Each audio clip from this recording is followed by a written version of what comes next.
A força de atração gravitacional, que a gente não viu ainda, tá? Ela vai ter como fórmula Gzão, que é a constante de gravitação universal, massa de um corpo, massa do outro corpo, dividido por d quadrado. Beleza? Porém, a Terra, por exemplo, ela gera em volta dela um campo gravitacional. Se a gente for desenhar as linhas de campo, a gente faz assim. Ou linhas de força. Esse campo gravitacional sempre aponta para a massa, beleza? Então, diferente do campo elétrico, né? Que pode ser para dentro ou para fora, campo gravitacional sempre puxa. Beleza? Uma outra maneira de calcular a força de atração gravitacional, que a gente chama de peso, se eu tiver um campo uniforme, é a massa vezes o campo. Esse G, que a gente costuma chamar de aceleração da gravidade, um nome mais interessante seria campo gravitacional. E da mesma maneira que o G na superfície da Terra vale aproximadamente 10 metros por segundo ao quadrado, uma outra unidade de medida equivalente a isso é 10 newtons por quilograma. Significa que se uma massa tem 1 kg, a força que puxa ela é de 10 newtons. Se tem 2 kg, a força que puxa ela é de 20 newtons. Da mesma maneira, pensando em eletricidade, ó, esse Gzinho é equivalente ao nosso Ezão. Se eu tenho um Ezão, ele é medido em, por exemplo, 2 newton por coulomb. Para cada 1 coulomb de carga, a gente tem 2 newton de força. Então, sim, é para calcular a mesma coisa, Isa. O que mais, gente? Tá, outra coisa. Eu Pode novamente. falar. No exercício 2 da lista, você faz lá os vetores de força, mas essas cargas, elas não interagem entre si, tipo, Interagem? mas não contam. Não, porque ele não está interessado nisso, não é a pergunta do exercício. A pergunta é... Cadê, ó? O campo elétrico resultante no ponto P. Então, assim, essa carga aqui, ó, ela gera um campo elétrico em todo o entorno dela. Em particular, ela gera um campo elétrico nesse ponto P. Eu não estou interessado no resto. Só estou interessado nesse ponto P. E nesse ponto P, o campo elétrico gerado por essa carga negativa se aproxima da carga. Tá bom? Então, assim, sim, gera em todo lugar. Uma afeta a outra, sim, mas a gente só está interessado naquele ponto P, nesse exercício em particular. Beleza? Fez sentido? Ô, Gabs, eu marquei 0 nessa, me senti mal burro. Se fosse tudo mais Eu ou marquei tudo 0 menos, também. seria 0. Se fosse potencial elétrico, que é o que a gente vai estudar hoje, também seria 0. Só que tem que lembrar que campo elétrico é vetorial. Você tem que levar em consideração para onde aponta as coisas. Se fosse escalar, seria 0. Porque eu teria 2 negativos aqui e 2 positivos aqui e anular, tá tudo lindo. Não por isso, tipo, o jeito que eu fiz foi um jeito muito burro. Até acho que eu vou falar isso, porque, sei lá, Fala, é bom. o que que eu fiz, ó? Na Q1, ela vai para a direita, para a esquerda e para baixo, certo? Calma aí. Porque elas saem dela, né? Calma aí, entre calma aí, aspas. calma aí, calma aí. Na Q1, ela vai para direita, assim. Não, para o tracejado da direita, para o tracejado da esquerda e para baixo. Ah, tá. Aqui, aqui e para baixo. Quando você diz... Isso. Não, continua, pode falar, depois eu pergunto. Aí que eu acho que também é burrice, sabe? Eu fiz isso para todas, e aí você anula, sabe? Tipo assim, a Q3, por exemplo, faz a mesma coisa, só que ao invés de sair. Ah, não. Entra. Ah, E se entra, não anula, caralho, né? que moscão, eu botei saindo da negativa. Ah, Ainda não. não é um bom método de fazer, tá, Guto? Mas pelo menos agora você já viu que não ia anular, né? Porque é vetorial. Uhum. Uma Sim, coisa... e aí se eu considerar só o ponto P, já vai ter, tipo, duas para baixo e E duas duas para para direita. direita, nesse caso. Agora, peraí, Guto, rapidinho.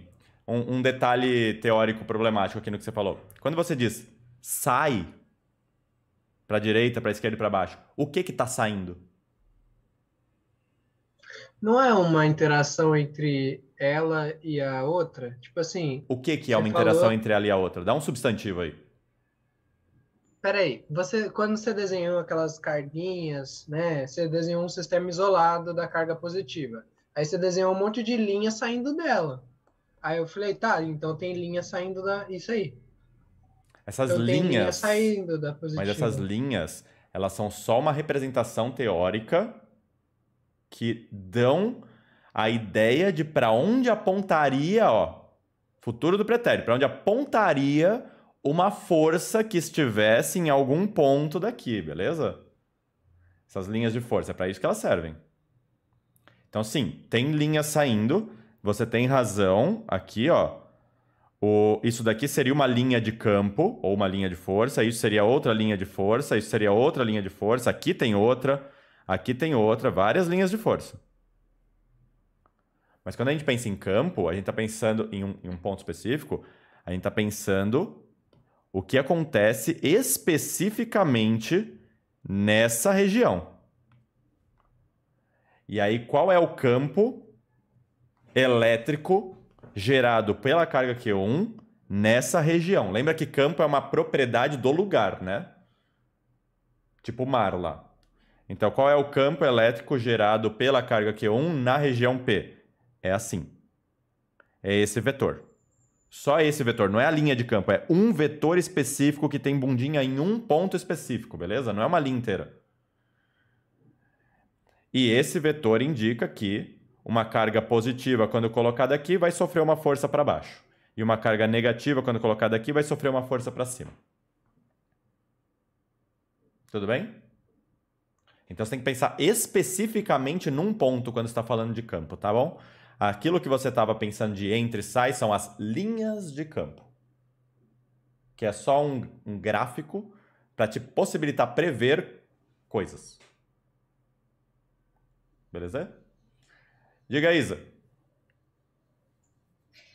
Ó, Gabs, Olha. esse vetor que você fez, eu fiquei confusa porque assim, tipo, não importa quantas cargas você botar em volta, nada vai alterar esse vetor específico? Esse vetor específico é gerado por essa carga específica. Nada vai alterar isso. Posso colocar o que eu quiser em volta, essa carga vai continuar gerando esse vetor aqui. O que acontece é que as outras cargas geram outros vetores e o vetor resultante aqui vai ser a soma vetorial de todos eles. Ou seja, Tá. uma carga positiva, quando colocada aqui, vai sentir uma força para baixo por causa dessa, vai sentir uma força para a direita por causa dessa, outra força para a direita por causa dessa e outra força para baixo por causa dessa. No final das contas, a carga não sente essas forças separadamente. O que essa carga vai sentir é uma força para cá, que é a força resultante. Ou seja, o campo resultante também será para cá. Tá bem? A figura representa um elétron atravessando uma região onde existe um campo elétrico. O elétron entrou nessa região pelo ponto X e saiu pelo ponto Y, em trajetória retilínea.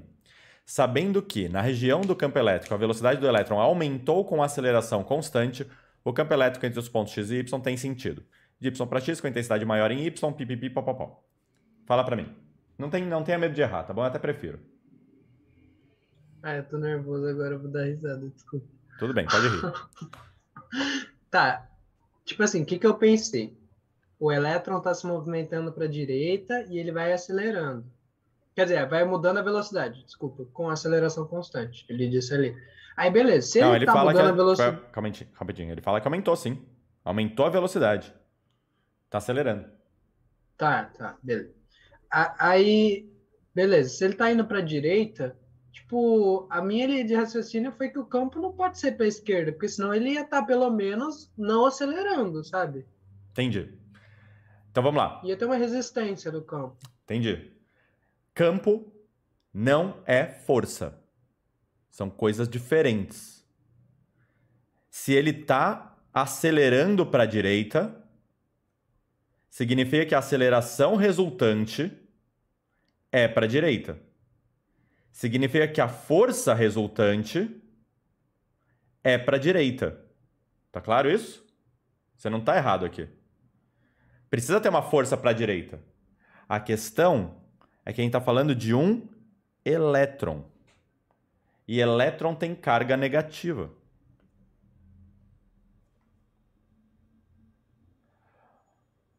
Se a carga é negativa, a força se opõe ao campo. Quer dizer que se a força é para a direita, é porque o campo era para a esquerda.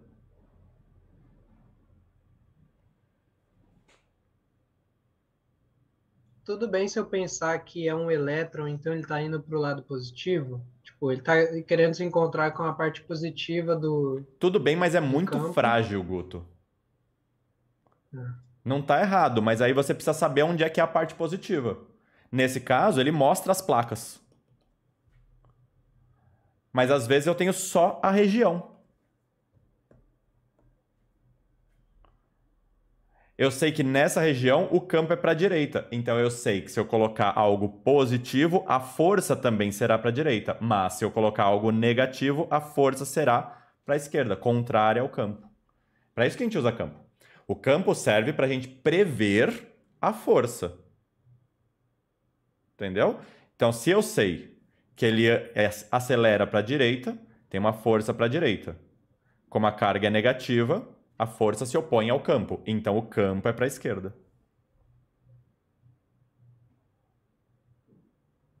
Beleza?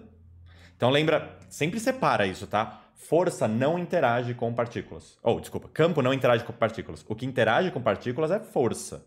O que acelera as coisas é força, não campo. Campo é uma propriedade da região. Beleza? Ah, mas tipo assim, imaginando uma bolinha sendo jogada para o alto, o campo gravitacional, ele interfere na bolinha. Interfere. Foi isso que eu fiquei pensando, sabe? Tipo... Só que não é que interfere com a bolinha. O que interfere com a bolinha é o peso. É a força gravitacional, não o campo. A questão é que massa é sempre positiva, né? Então a gente tem essa diferença problemática entre eletricidade e gravitação, que é massa só pode ser positiva. Então a força gravitacional sempre aponta no mesmo sentido do campo gravitacional. Agora, em eletricidade, eu posso ter carga positiva e negativa. Se a carga for positiva, a força elétrica aponta para o mesmo sentido do campo elétrico. Mas se a carga for negativa, a força elétrica aponta no sentido contrário do campo elétrico. A analogia foi boa, só que tem que pensar que para gravitação, massa é sempre positiva, então sempre mesma direção e sentido, campo e força. Para eletricidade não, eu posso trocar o sentido. Beleza? Tá, só a última pergunta. Essa força vem da onde? Tipo, não tô, essa parte tá bem difícil de pegar, sabe? Eu não tô sabendo entender da onde que vem essa força resultante. O elétron tá indo para a direita, mas essa força é aplicada por quem? Se é a interação de corpos, sabe? Pelas placas. Essas placas geram um campo.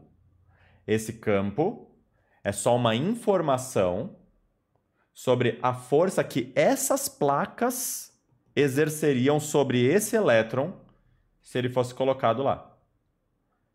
Força é sempre uma interação entre objetos, você tem razão. Então, é a interação entre as placas e o elétron. Beleza? Tá, beleza. É como se fosse um passo a mais. Eu vou fazer uma analogia nada a ver, tá? Mas eu acho que pode ajudar. Quando a gente está resolvendo uma equação de segundo grau, a gente chega lá, x² igual a 4, então x igual a mais ou menos 2, não é não? A gente está pulando passagem aqui. O correto seria x² igual a 4, então raiz quadrada de x² é igual a raiz quadrada de 4, então módulo de x é igual a 2, então x é igual a mais ou menos 2. A gente está pulando direto daqui para cá, quando a gente faz isso. Beleza? Aqui é mais ou menos a mesma coisa. Quando a gente fala que as placas exercem uma força sobre o elétron, A gente poderia deixar isso um pouquinho mais detalhado, pensando assim: as placas criam um campo elétrico. Esse campo elétrico cria sobre uma carga uma força. Na prática, as placas estão exercendo uma força sobre a carga. Mas eu posso pensar uma passagem a mais. As placas geram um campo e esse campo gera a força. Beleza? Perguntem mais, pessoas. Tá bem útil isso aqui.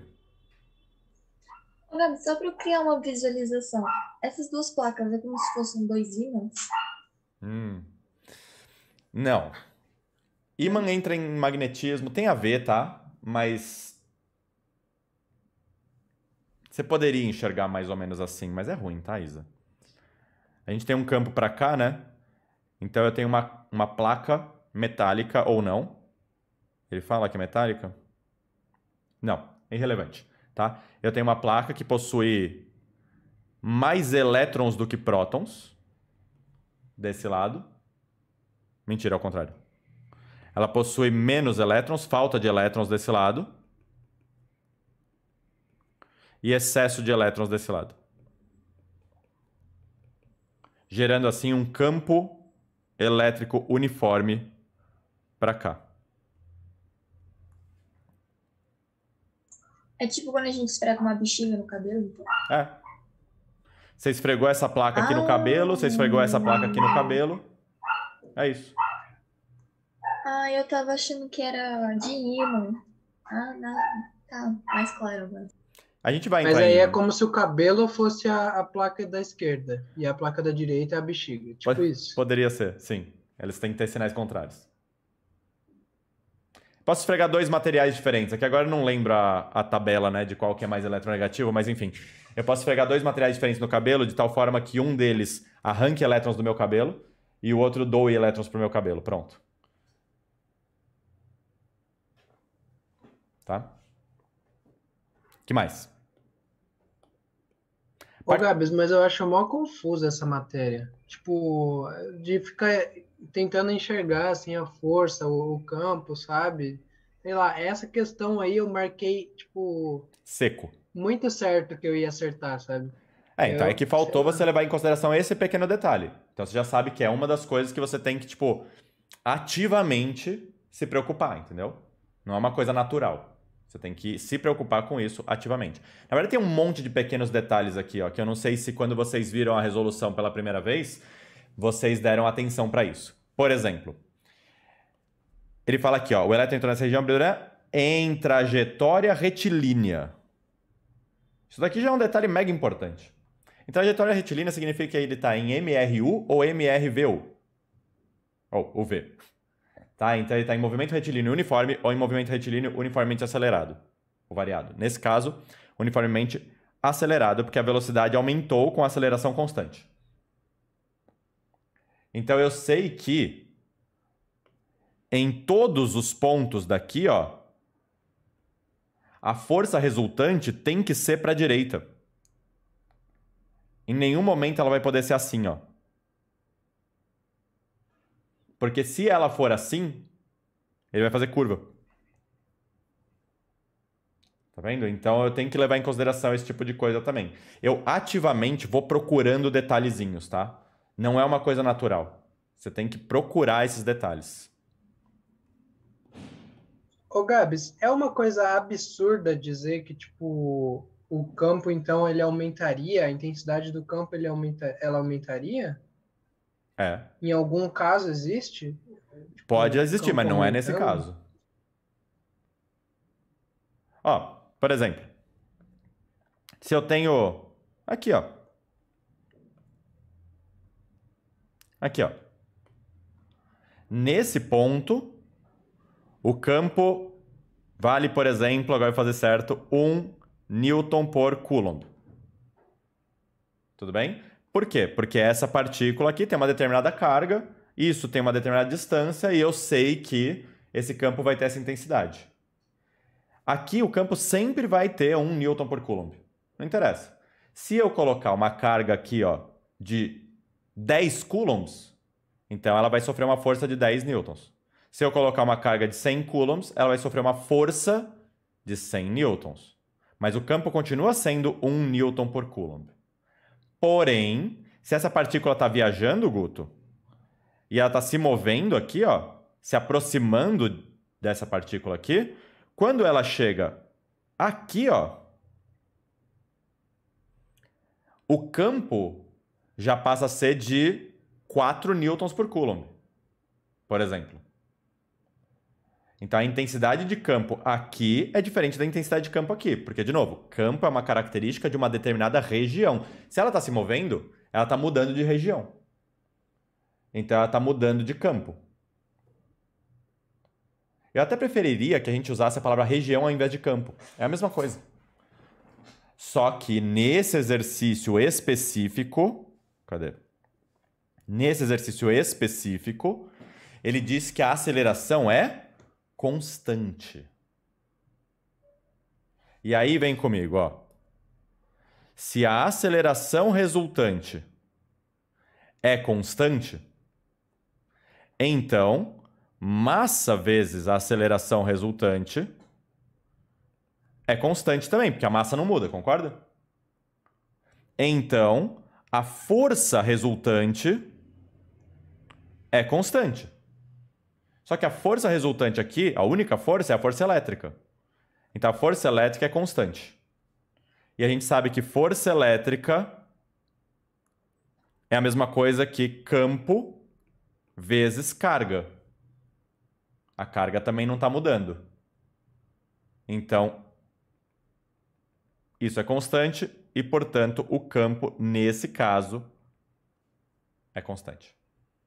Nesse caso, a gente tem um campo elétrico uniforme aqui no meio. Beleza? O que mais? Gabs, eu tenho Pode ir. uma dúvida Pode meio falar. burra, eu acho. Eu gosto dessas. Tipo, quando, quando eu tava fazendo esse exercício, eu não imaginei, tipo, as placas carregadas eletricamente. Ok. Eu imaginei, tipo, uma carga geradora positiva na direita do Y, entendeu? Não é, tá?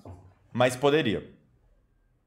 Poderia. E aí, tipo, eu marquei que a intensidade era maior no Y, porque tá mais perto Então, do aí que tá a no treta. X. Aí que tá a treta. Por que que eu sei? Ele não falou em nenhum momento que são essas placas que estão interagindo com o elétron, tá? É uma possibilidade. Eu dei isso como exemplo. Alguém interage com esse elétron, é fato. Existe carga em algum lugar que está interagindo com esse elétron.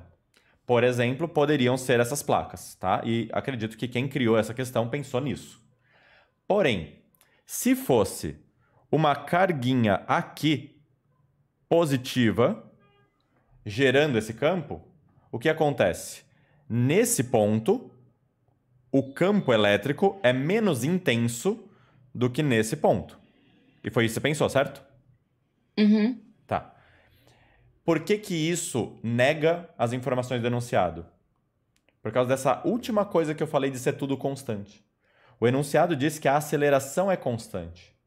Se a aceleração que esse elétron possui é constante, significa que a aceleração nesse ponto é igual à aceleração nesse ponto e igual à aceleração nesse ponto. Aí, de novo, a aceleração é constante. Então, a massa vezes a aceleração é constante. Só que a massa vezes a aceleração é a força elétrica, que é constante.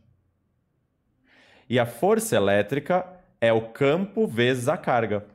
Se a carga não muda e a força não muda, então esse campo elétrico tem que ser constante. Ser constante significa que ele não muda aqui ou aqui.